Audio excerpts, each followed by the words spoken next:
নমস্কার, দেখছেন বাংলা জগৎ জনতা এক্সপ্রেস নিয়ে আপনাদের সঙ্গে রয়েছি আমি শুভ্রজিৎ। গঙ্গাসাগর মেলা কেন বারবার জাতীয় মেলার আখ্যা পাচ্ছে না, এই নিয়ে কিন্তু একাধিকবার প্রশ্ন উঠছে রাজনৈতিক মহলে। রাজ্যের মুখ্যমন্ত্রী মমতা বন্দ্যোপাধ্যায় কি বলছেন? তিনি নাকি চিঠি পাঠিয়েছেন প্রধানমন্ত্রীর দফতরে। অপর দিক থেকে দাঁড়িয়ে নাকি জনগণের বক্তব্য, যেই মেলায় 1 কোটির ওপর পুণ্যার্থী হয়, যেই মেলা বাংলার একটা ঐতিহ্যকে তুলে ধরে, বা যেই মেলার হাত ধরে হয়তো এত ব্যবসা হচ্ছে, সেই মেলা কেন জাতীয় মেলার আখ্যা পাচ্ছে না, এই নিয়ে কিন্তু একাধিক প্রশ্ন হচ্ছে রাজনৈতিক মহলে। অপরদিকে 24-এর লোকসভা নির্বাচনের আগে নাকি বারংবার কোথাও গিয়ে বঞ্চনার শিকার হচ্ছে এই রাজ্যের সরকার, মমতা বন্দ্যোপাধ্যায় সরকার। রাজ্যের মুখ্যমন্ত্রী বারংবার বলছে যে যেই মেলায় নাকি প্রায় 250 কোটি টাকা খরচ করা হয়েছে, সেখান থেকে দাঁড়িয়ে এখনো অবধি ন্যাশনালভাবেই সেই মেলাকে কেন আখ্যা দেওয়া হচ্ছে না। অপর দিক থেকে দাঁড়িয়ে এই বছর কুম্ভ মেলা হচ্ছে না, সেখান থেকে দাঁড়িয়ে কি গুরুত্বপূর্ণ বিষয় উঠে আসছে, যেখানে কুম্ভ মেলা হচ্ছে না সেখানে রাজ্যে এই মেলা হচ্ছে, কিন্তু রাজ্য সরকারকে একটা টাকা কেন একটা কোনোভাবেই সহায়তা করছে না নরেন্দ্র মোদী সরকার। হয়তো কোথাও গিয়ে জনগণ বলছে আবারও এই মেলা নাকি বঞ্চনার শিকার হচ্ছে না, এই নিয়ে কিন্তু একাধিক প্রশ্নই যাচ্ছে। তবে গঙ্গাসাগর মেলার অনেক ইতিহাস থেকে থাকে, সেখান থেকে দাঁড়িয়ে কিন্তু অনেকভাবে এই বক্তব্যগুলো উঠে আসে যে গঙ্গাসাগর মেলা কি তাহলে আমরা টাকা খরচ করতে পারি, আপনারা কেন টাকা খরচ করতে পারেন, কেন্দ্রীয় সরকারের জানা দরকার। তাদের জন্য রইল এই বিশেষ রিপোর্ট, দেখুন আপনারা। সপ্তীর্থ বারবার, গঙ্গাসাগর একবার, এটা নিছকই কথার কথা নয়, এটা সত্যি মন থেকে বিশ্বাস করেন ভক্তরা। একটা মেলাকে কেন্দ্র করে কেন লক্ষ লক্ষ মানুষের ভিড় হয়, অনেকের মনে এই প্রশ্ন থাকতে পারে। আসলে মেলা বিষয়টি এখানে গৌণ। সাগর স্নানকে কেন্দ্র করে মেলা বসে, আর সেই মেলার বাহুল্য প্রচার হয়। কি আছে এই পুণ্যভূমিতে, কেন এই জায়গা পুণ্যভূমি? হিন্দুরা বিশ্বাস করেন একবার রাজা সাগর অশ্বমেধ যজ্ঞের আয়োজন করেছিলেন। সাগর রাজার অশ্বমেধ যজ্ঞের ঘোড়া চুরি করেন দেবরাজ ইন্দ্র, এবং সেই ঘোড়া বেঁধে রাখেন পাতাল লোকে। সাগর রাজা ঘোড়া খুঁজতে পাতাল লোকে এসে দেখতে পান সেই ঘোড়া বেঁধে রাখা আছে কপিল মুনির আশ্রমের পাশে। রাজা মনে করেন কপিল মুনি তাঁর ঘোড়া চুরি করেছেন। রাজার মনির কথা জানতে পেরে কপিল মুনি রেগে গিয়ে তাঁকে সহ তাঁর পরিবারকে ভস্মীভূত করে দেন। এরপর রাজা সাগর বংশের পরবর্তী প্রজন্ম ভগীরথ দেবাদিদেবের প্রার্থনা করেন এবং তাঁকে সন্তুষ্ট করতে গঙ্গাকে স্বর্গ থেকে মর্তে নিয়ে আসেন। গঙ্গার সেই পবিত্র জলস্পর্শে সাগর বংশের ভস্মীভূত সন্তানরা নিজেদের জীবন ফিরে পান, তারা ফিরে যান স্বর্গে। সাগরের সেই জলে একবার ডুব দিতে পারলে সমস্ত পাপ ধুয়ে যায়, সহজেই যাওয়া যায় স্বর্গে। এই বিশ্বাস থেকে হাজার কষ্ট সহ্য করে দূর দূরান্ত থেকে মানুষ আসে গঙ্গাসাগর। তাই সপ্তীর্থ বারবার হলেও জীবনে গঙ্গাসাগর অন্তত একবার আসতেই হবে। এই মাহাত্ম্য থেকে প্রতি বছর লক্ষ লক্ষ মানুষ আসে কপিল মুনির পুণ্যভূমিতে। কুম্ভ মেলা হল হিন্দুদের সবথেকে বড় উৎসব বা মেলা, আর তারপরেই স্থান রয়েছে পশ্চিমবঙ্গের গঙ্গাসাগর মেলার। গঙ্গা এবং বঙ্গোপসাগরের মিলনস্থলে এই মেলা হয় প্রতি বছর। সাগরদ্বীপের দক্ষিণ প্রান্তে অবস্থিত কপিল মুনির আশ্রম, আর মকর সংক্রান্তিতে এই আশ্রম সংলগ্ন এলাকাতেই গঙ্গাসাগরে বসে মেলা। কপিল মুনির ধাম সাগরদ্বীপ মূল ভূখণ্ড থেকে বিচ্ছিন্ন। সুন্দরবনের শেষ প্রান্তের এই দ্বীপটিকে মূল ভূখণ্ড থেকে আলাদা করেছে মুড়িগঙ্গা নদী। কাকদ্বীপের 8 নম্বর লট থেকে ভেসেলে মুড়িগঙ্গা নদী পেরিয়ে তারপরে সাগরদ্বীপে পৌঁছতে হয়। সাগরদ্বীপে এই তীর্থে যাওয়া খুব একটা সহজ নয়। সাগর জলে পাপ ধুয়ে ফেলার জন্য দুর্গম জলপথ পেরিয়ে লক্ষ লক্ষ মানুষ আসেন এই দ্বীপে। সব রাজ্যের মানুষের সমাগমে মেলার কয়েকদিন গঙ্গাসাগর হয়ে ওঠে মিনি ভারতবর্ষ। সাগরদ্বীপের সেই পুণ্যভূমি এখন গমগম করছে। অর্থাৎ বারংবার কিন্তু এই বিষয়গুলো সামনে আসছে কোথাও গিয়ে যে কেন এরকম ধরনের ঘটনা ঘটছে, কারণ গঙ্গাসাগর মেলা যখন রাজ্যের এত মানুষজন, এত কোটি কোটি পুণ্যার্থী সেখানে যাচ্ছে, সেখান থেকে দাঁড়িয়ে খুব গুরুত্বপূর্ণ বিষয় যে এই মেলাকে কেন রাজ্য সরকারকে, কেন কেন্দ্রীয় সরকার সহায়তা করছে না, এই নিয়ে কিন্তু একাধিক প্রশ্ন যাকে সাধারণ মানুষের মনেই। তবে তারা প্রশ্ন করতে ভয় পাচ্ছে, তাদের হয় প্রশ্ন করবো আমি এনাদের প্রত্যেককে। তার কাছে পরিচয় করা আমাদের সঙ্গে রয়েছেন বিজেপির মুখপাত্র অরিজিৎ মুখোপাধ্যায়, আমাদের সঙ্গে রয়েছেন তৃণমূল কংগ্রেসের যুব নেতা রয়েছেন কৌশিক মাঝি, রয়েছেন নীলাদ্রি বন্দ্যোপাধ্যায় রাজনৈতিক বিশ্লেষক, আমাদের সঙ্গে রয়েছেন বামেদের মুখপাত্র জিৎ সিংহ রয়েছেন, এবং রয়েছেন সৌরদীপ শর্মা। নীলাদ্রিদা, জনগণ জানতে চায় বারংবার রাজ্য সরকারের এই একটা উদ্যোগ, সেখান থেকে দাঁড়িয়ে কেন্দ্রীয় সরকার কেন সহায়তা করছে না? না, উদ্যোগের মূল উদ্দেশ্যটা কি? উদ্দেশ্যটা হচ্ছে মমতা বন্দ্যোপাধ্যায় স্পষ্ট করে বলেছেন যদি এটা স্বীকৃতি পায় তাহলে সেন্ট্রাল ফান্ড আসবে, কেন্দ্রীয় টাকা আসবে। আমি খুব ইন্টারেস্টিংলি দেখছি এই মুহূর্তে তৃণমূল কংগ্রেস সেই বিষয়গুলি নিয়েই আন্দোলন করছে যেখানে কেন্দ্রীয় টাকা আসার একটা সম্ভাবনা আছে, যেমন হচ্ছে 100 দিনের কাজ, যেমন হচ্ছে এই ধরনের একটা মেলার স্বীকৃতি পাওয়া। এখানে একটা প্রশ্ন এসে যাচ্ছে, এটা কি শুধুই মেলাটিকে ভালো করে করার জন্য, নাকি কেন্দ্রের টাকা নয় ছয় করার অভিযোগও উঠছে এই সরকারের বিরুদ্ধে, এই প্রশাসনের বিরুদ্ধে? সেই সম্ভাবনা আরও বেড়ে যাবে। সুতরাং এইটাই কিন্তু কেন্দ্রীয় সরকারের মনেও একটা দ্বিধা তৈরি করতে পারে এই স্বীকৃতি দেওয়ার ক্ষেত্রে, কারণ কেন্দ্রীয় টাকা যত বেশি আসবে তত বেশি টাকা নয় ছয় হবে, আবার ইডি হবে, আবার সিবিআই হবে। সঙ্গে এখন অবধি যে টাকাগুলো এসছে তার হিসেব যতদিন না জমা পড়ছে, আমি 100 দিনের কাজের কথা বলছি বা আবাসন প্রকল্পে বলছি, ততদিন হয়তো কেন্দ্রীয় সরকার এইভাবে একটা ফান্ড দিতে দ্বিধাগ্রস্ত হবে। আমি আসবো এই বিষয়ে। কৌশিকদা, বারংবার রাজ্যের মুখ্যমন্ত্রী মমতা বন্দ্যোপাধ্যায় কি বলছেন? তিনি বলছেন যে 250 কোটি টাকা খরচ করা হচ্ছে এই গঙ্গাসাগর মেলার জন্য। জনগণ জানতে চায় কোথাও গিয়ে, তাহলে এই 250 কোটি টাকার মধ্যে কেন অন্য টাকা দিচ্ছে না কেন্দ্রীয় সরকার?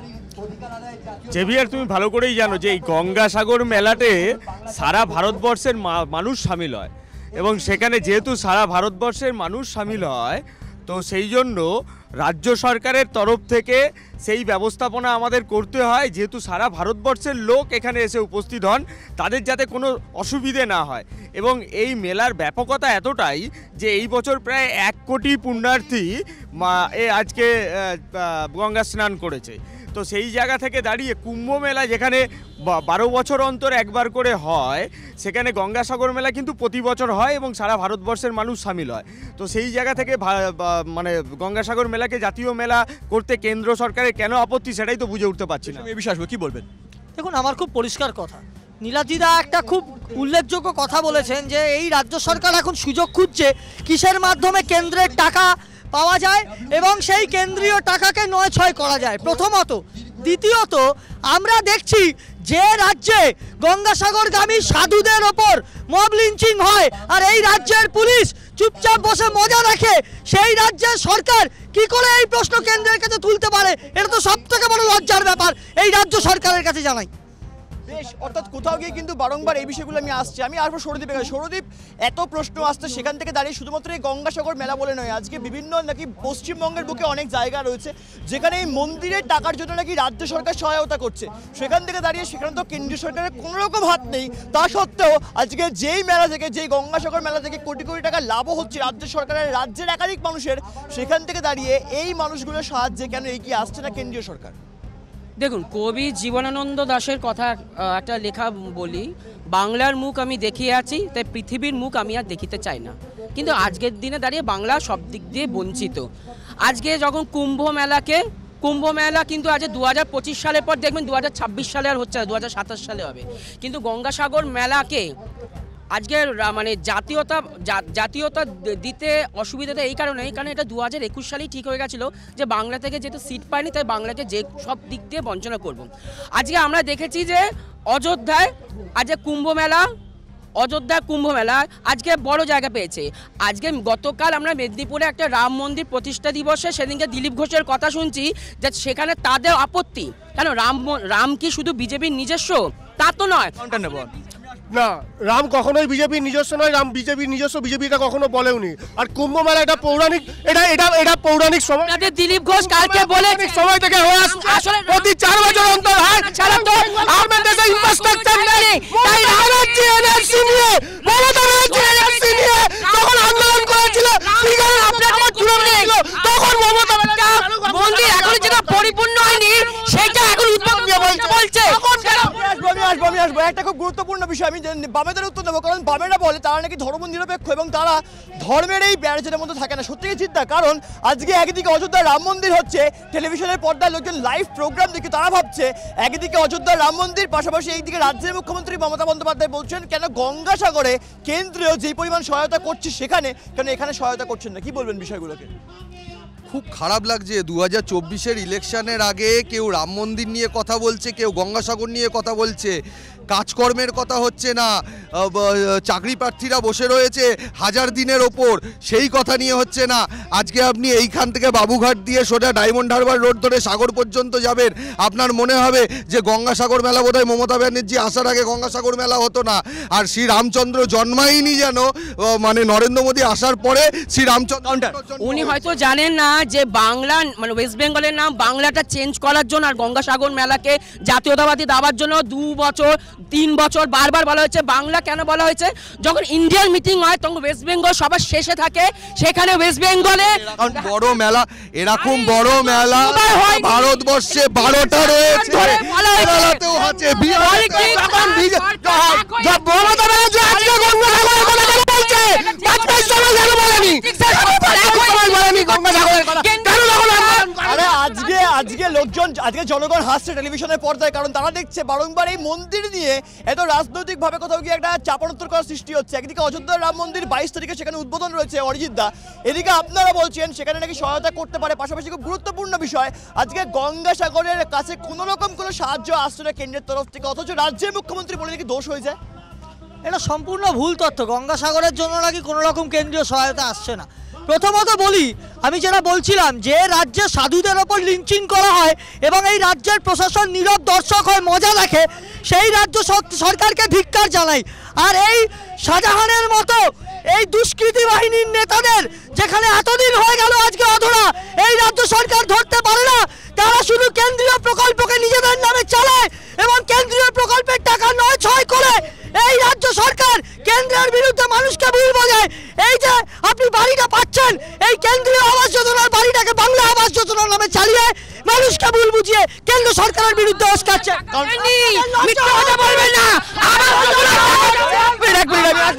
টাকা কথা, আবাস যোজনার টাকা কথা বলছে নাকি 100 দিনের টাকা আবাস যোজনার টাকা দিয়েছে চোরেরা, জঙ্গি পার্টি, ভারতীয় জঙ্গি পার্টি। আরে আমি আসবো, সরজিৎ দা আসতে আমি আসবো। আমি কৌশিকটা কি বলবেন? তোমাকে দুটো কথা বলি। প্রথম কথা হলো, ভারতবর্ষের নাগরিক আমরা সবাই, পশ্চিমবঙ্গে বাস করি বলে ভারতবর্ষের নাগরিক নয় এরকম তো নয়। আমরা ভারত সরকারকেও ট্যাক্স দিই, রাজ্য সরকারকেও ট্যাক্স দিই। সেই ক্ষেত্রে কেন্দ্র সরকারের কাছে রাজ্য সরকারের কিছু পাওনা থাকে, সেটা যদি চেয়ে থাকে রাজ্য সরকার, সেখানে অন্যায় কিছু নেই। এবং গঙ্গাসাগর মেলায় যেহেতু সারা ভারতবর্ষের মানুষ সামিল হয়, সেই ক্ষেত্রে রাজ্য সরকারের কেন্দ্র সরকারের কাছ থেকে কিছু যদি পাওনা চেয়ে থাকে, সেখানেও কোনো অন্যায্য দাবি নেই। আর প্রশাসন নিয়ে যে কথা বলছিল, সারা ভারতবর্ষে অনেকগুলি রাজ্যে বিজেপি ক্ষমতায় আছে, কিন্তু পশ্চিমবঙ্গে তৃণমূল কংগ্রেস ক্ষমতায় আছে। তুমি ভালো করেই জানো যে ভারতবর্ষের স্বরাষ্ট্রমন্ত্রী অমিত শাহের হাত থেকে শ্রেষ্ঠ থানার পুরস্কার পশ্চিমবঙ্গে শ্রীরামপুর থানা তুলে নিয়ে এসছে। সারা ভারতবর্ষে বিজেপি শাসিত কোনো রাজ্যের থানা এই পুরস্কার পায়নি। তাই বিজেপির তৃণমূল সরকারের দিকে আমূল তোলার আগে এই বিষয়টা ভালো করে ভেবে বলা দরকার। আমি এই বিষয়ে আসবো। নীলাঞ্জিতা, বারংবার এই রাজনৈতিকভাবে কোথাও গিয়ে এই সমস্ত মেলাকে কোথাও অর্থাৎ ইস্যু করে দেওয়া হচ্ছে ভোটের আগে। বারংবার একদিকে যেখানে রাম মন্দির নিয়ে ইস্যু হচ্ছে, পাশাপাশি ইস্যু হচ্ছে এই গঙ্গাসাগর মেলাকে ঘিরেও। জনগণ জানতে চায় এরকম ধর্ম নিয়ে কেন বারবার ইস্যু করা হচ্ছে একটা? আসলে বিভিন্ন দুর্নীতির অভিযোগে তৃণমূল কংগ্রেসের সরকার কার্যত কোণঠাসা হয়ে পড়েছে। এবার ভোটে তারা একটা বিপর্যয়ের আশঙ্কা করছে, সেই জন্য কোথাও কিছু দাবি তুলে এবং ধর্মকেন্দ্রিক দাবি তুলে আমার মনে হয় কোথাও বিজেপির ওপর চাপ সৃষ্টি করতে চাইছেন মমতা বন্দ্যোপাধ্যায় রাজনৈতিক কৌশল হিসেবে। গঙ্গাসাগর মেলা বাংলার আবেগের সাথে জড়িয়ে, তাকে একটি জাতীয় মেলা করার যখন দাবি তিনি করছেন, তখন সমস্ত বাঙালির পক্ষ থেকে সম্ভবত কথাটা বলছেন। এবং সেখানে তিনি চাইছেন দুর্নীতির যে অভিযোগগুলো সামনে আসছে, যেভাবে একের পর এক নেতা মন্ত্রী জেলের পেছনে চলে যাচ্ছেন, বেল পাচ্ছেন না, সেই ইস্যু থেকে চোখ ঘোরাতে গঙ্গাসাগর মেলাটাকে সামনে নিয়ে আসছেন। আমি কাউন্টার, আসলে বিজেপি আছে হচ্ছে মিডিয়াতে হয়তো তৃণমূল কংগ্রেসকে কোণঠাসা দেখানো হচ্ছে, আর মানুষ যখন রাস্তায় নামছে তখন বিজেপি কোণঠাসা হয়ে যাচ্ছে। সেটা হলো ওই যে যেখানে বিজেপি শাখা সংগঠন হিসাবে ইডি কাজ করতে গিয়েছিল, সেখানে সাধারণ মানুষের তাড়াটা কিভাবে খেয়েছে সেটাই। না, আমরা তো দেখছি কত সুন্দর তৃণমূলের সরকার চলছে। এই রাজ্যের মাননীয় যারা বিচারপতি, তাদেরকে পর্যন্ত হেনস্থা হতে হচ্ছে, তাদের এজলাস বয়কট করা হচ্ছে। এই রাজ্যের শাসক দল গণতন্ত্রের চতুর্থ স্তম্ভ মিডিয়াকেও ছাড়ে না। এই শাহজাহান বাহিনী, আপনাদের যে মিডিয়া হাউসগুলো রয়েছে, জিজ্ঞেস করুন গিয়ে, তাদের রিপোর্টার ক্যামেরাম্যানদের পর্যন্ত মারধর করে ক্যামেরা ভেঙে দিয়েছে। যদি মিডিয়াকে কেউ পঙ্গু করে দিয়ে থাকে, সেটা ভারতবর্ষের বিজেপি। সারা ভারতবর্ষের মিডিয়া সংবিধান কেউ রোধ করে থাকে, তার নাম হলো সংবিধান। আজকে সারা ভারতে যতগুলো ন্যাশনাল মিডিয়া আছে, মোদি বাংলা ছাড়া অন্য কোনো আমি এই বিষয়ে আসবো। সৌরদীপ বারংবার একটা খুব গুরুত্বপূর্ণ কথাবার্তা বলো, মানে কোথাও গিয়ে আমি ভাবছি কথাটা বলার আগে, কারণ কতবার আমার কথাটা আটকাবে স্বাভাবিকভাবেই, কারণ আজকে বিজেপির বক্তব্য এটা নাকি তৃণমূলের মেলা, মানে তৃণমূলের গঙ্গাসাগর মেলা, তাহলে কোথাও গিয়ে দেখুন, আমি প্রথম কথা বলবো, আমার দাদা রাজনৈতিক বিশ্লেষক দাদা বললেন আমরা ধর্ম নিয়ে নাকি এখন ভাবছি। আমাদের যদি ধর্ম নিয়ে রাজনীতি করা হতো তাহলে আমরা দীঘার জগন্নাথ মন্দির নিয়ে অবশ্যই করতাম। আর ভারতবর্ষের 4 জন শঙ্করাচার্য বলে দিয়েছে যে একটা পরিপূর্ণ না মন্দির হওয়া পর্যন্ত একটা বিগ্রহকে ওখানে প্রতিষ্ঠা করা হচ্ছে, যেটা অন্যায়। তাহলে কারা রাজনীতি করছে? আজকে আপনাকে আমি একটা জিনিস দেখাবো। আজকে বিজেপির একজন সাংসদ নিজে মুখে বলছে, হ্যাঁ আমাদের রাজনীতি আমরা একে নিয়ে আমাদের আজকে 11 বছর তৃণমূল 11 বছর ক্ষমতায় থাকার পর আজকে জগন্নাথ মন্দিরের কথা কেন মনে পড়লো? যেখানে সাধুদেরকে ধর্ষক বলা হয়, সেখানে গঙ্গাসাগর মেলাকে জাতীয় আপনারা বলছেন সাধুদেরকে আমি আসবো সাধুদেরকে ধর্ষণের কথা বলছেন। আমরা কি দেখিনি জিদ্দা, আমরা কি দেখিনি পুরুলিয়ার ঘটনা, অরিজিৎ আমরা কি দেখিনি পুরুলিয়া কি সাধু নিগ্রহ কাণ্ড, সেখানে বারংবার কিন্তু বিজেপির নামটা উঠেছে, তাহলে কেন উঠে আসছে? দেখুন, আমার পরিষ্কার কথা, এই রাজ্যের পুলিশ মন্ত্রীকে তিনি কি দেখতে পাচ্ছেন না লাগাতার কিভাবে তৃণমূল আশ্রিত দুষ্কৃতীরা দিকে দিকে রাজ্যে শাসক দলের দুষ্কৃতীরা বিরোধীদের ওপর কেন সাধারণ মানুষের ওপর অত্যাচার চালাচ্ছে? আমরা তার কাছে কি আবেদন করেছিলাম? রাজ্যের মুখ্যমন্ত্রী, রাজ্যের পুলিশ মন্ত্রী, আপনি নিরপেক্ষভাবে কাজ করুন। আপনার ভোটে আপনি জিতেছেন, আপনি মুখ্যমন্ত্রী হয়েছেন, কিন্তু আপনার দায়িত্ব আছে বলে হাওড়াতে ওই জন্য আপনি ওখানে যান হাওড়াতে ওই জন্য গাঁজা কেসে আপনাদেরকে ধরা পড়ছে। আপনার কথা বলো তো ভাই, তোমার বাড়িতে গাঁজা কেসে আপনি গঙ্গাসাগরে ফিরে আসুন, আপনি গঙ্গাসাগরে ফিরে আসুন। গঙ্গাসাগরের বক্তব্যে আমি আসবো। একটা কথা কিছুক্ষণ আগে বিজেপির মুখপাত্র বলছেন, জগন্নাথ মন্দিরের জন্য কেন এত বছর পর টনক নড়েছে রাজ্যের মুখ্যমন্ত্রী, সেটা কি তাহলে কত ইতিবাচক হতে পারে না? কি মনে হচ্ছে? আসলে জগন্নাথ মন্দিরটা যে পশ্চিমবঙ্গে হচ্ছে এটাতেই বিজেপি চমকে গেছে, না হলে বরঞ্চ ভালো হতো। কারণ জগন্নাথ মন্দির হচ্ছে, এরা জগন্নাথ দেবের বিরোধী। আজকে পুরীর শঙ্করাচার্য বলেছে যে নরেন্দ্র মোদী কখনোই রাম মন্দিরের ওই প্রাণ প্রতিষ্ঠা করতে পারেন না, তার কারণ উনি অব্রাহ্মণ, এবং উনি যেভাবে হিন্দু ধর্মের সংস্কৃতিকে নষ্ট করবার চেষ্টা করছেন, রাজনীতিকরণ করার চেষ্টা করছেন রাম মন্দিরের নামে, সেটা সম্পূর্ণ বিরোধিতা করছে কারা? শঙ্করাচার্যরা। এটাতে বিজেপি ভয় পেয়েছে এবং সেই জন্য আজকে ওরা ঢাল হিসাবে কি করছে, সব জায়গাতে ইডি সিবিআইকে দিয়ে নরেন্দ্র মোদীর বিরোধী রাজনৈতিক দলের নেতাদেরকে হেনস্থা করছে। আমি উত্তর দেবো, কি মনে হচ্ছে দাদা? দেখুন, প্রথমেই আপনি ওই পুরুলিয়ার ঘটনা বললেন যে সাধুরা নাকি সেইখানেতে মার খেয়েছে। আসলে ব্যাপারটা হচ্ছে ওইটার সাথে রাজনীতি গুলিয়ে ফেলার কোনো ব্যাপার নয়। একটা আদিবাসী অঞ্চল, আমরাও কাজ করতে গিয়ে দেখি একটা আদিবাসী অঞ্চলেতে যদি হঠাৎ বহিরাগত কেউ ঢুকে পড়ে, তাহলে সেইখানেতে ছেলে ধরা সন্দেহেতে তার ওপর অত্যাচার করা হয়েছিল। ব্যাপারটা হচ্ছে কি, 2024-এর ইলেকশনের আগে বারবার ধর্মের দিকে রাজনীতিটাকে ঘুরিয়ে দেওয়া হচ্ছে। কেউ বলছে আমি জগন্নাথ মন্দির তৈরি করব, কেউ বড় আমরা এসব কথা বলিনি। বিজেপির দেবশ্রী চৌধুরীর কথা শুনুন। যেই দিনকে দাঁড়ান 1 মিনিট। আজকে নরেন্দ্র মোদী নিজেকে হিন্দু বলে, কিন্তু মাতৃবিয়োগের সময় দেখেছি সে চুল ন্যাড়া করতে বলে। আমরা প্রত্যেকে জানি যারা হিন্দু হয়, যারা পিতৃ বিয়োগ হয়, তাদের মাথা আমরা ন্যাড়া হতে দেখেছি, কিন্তু নরেন্দ্র মোদী এত বড় হিন্দু যে তার মাতৃবিয়োগের পরও চুল ন্যাড়ার কথা মনে পড়েনি, আর আজকে প্রাণ প্রতিষ্ঠা করতে অযোধ্যায় চলে যাচ্ছে। 11 বছর ধরে জগন্নাথ মন্দিরের কথা মনে পড়েনি কেন? 1 লাখ টাকা অযোধ্যায় গিয়ে জিতাবার জন্য করতে হলো। শ্রীরামপুরে গিয়ে কেন জিতাবার জন্য? তাহলে কারা যাবে অযোধ্যায়? তখন বিজেপি জিততায় হলো। 1 লাখ টাকা দিয়ে অযোধ্যায় কে যাবে? 1 লাখ টাকা দিয়ে অযোধ্যায় আমি এই বিষয়ে উত্তর দেবো, আমি আসবো। জনগণের কোথাও গিয়ে কিন্তু খুব গুরুত্বপূর্ণ একটা বিষয় উঠে যাচ্ছে। ছোট করে আমি উত্তর নেবো একদম সর্বশেষ বিজেপির কাছ থেকে। আজকে আমি উত্তরটা দিয়ে শেষ করবো প্রোগ্রামটা, কারণ বারংবার এই এত বক্তব্য আসছে 2024 সালে কিন্তু দাদা কুম্ভ মেলা হচ্ছে না। সেখান থেকে দাঁড়িয়ে যদি সেই কুম্ভ মেলার কিছু টাকা আজকে রাজ্য সরকার পেত, তাহলে কি ভালো হতো না? দেখুন, আমি একটা কথাই বলবো, ভাই যখন মোদিজির কথাটা বললো না, মাতৃবিয়োগের পরেও বন্দে ভারত এক্সপ্রেস যাতে বাংলা উপকৃত হয় সেদিন ভার্চুয়ালি উদ্বোধন করেছিলেন নরেন্দ্র মোদীজি। আর এই কথাটা মনে রাখবেন, আজকে বাংলার স্বার্থে মোদীজি বলেছিলেন যে শ্যামাপ্রসাদ মুখোপাধ্যায় বাংলায় আপনারা বাস করেন, সেই বাংলাকে আমি সব থেকে তুমি যে প্রশ্নটা করলে সেটার উত্তর ওর কাছে ছিল না, ও কিন্তু সম্পূর্ণ উল্টো কথা বলে গেল। আজকে কেন্দ্রের সরকার পুরোপুরি টার্গেট করে নিয়েছে পশ্চিমবঙ্গে, যেহেতু বিজেপি 77-এ আটকে গেছে, জিততে পারেনি, তাই পশ্চিমবঙ্গের মানুষকে বঞ্চনা করতে হবে, পশ্চিমবঙ্গের সরকারকে বেকায়দায় ফেলতে হবে। তাই আমাদের ন্যায্য এই প্রশ্নগুলো কিন্তু বারংবার যাচ্ছে যে কেন বারংবার এই কুম্ভ মেলা জাতীয় মেলা হলো, গঙ্গাসাগর মেলা জাতীয় মেলা নয়, তাহলে কোথাও গিয়ে এই মেলার ক্ষেত্রে কিন্তু তাহলে বঞ্চনার শিকার হচ্ছে এই রাজ্যবাসী। এই নিয়ে কিন্তু একাধিক প্রশ্ন সাধারণ মানুষের মনে জেগেছিল, জাগছে, জাগবে। দেখাবে আগামী এপিসোডে। দেখে থাকুন বাংলা জাগো।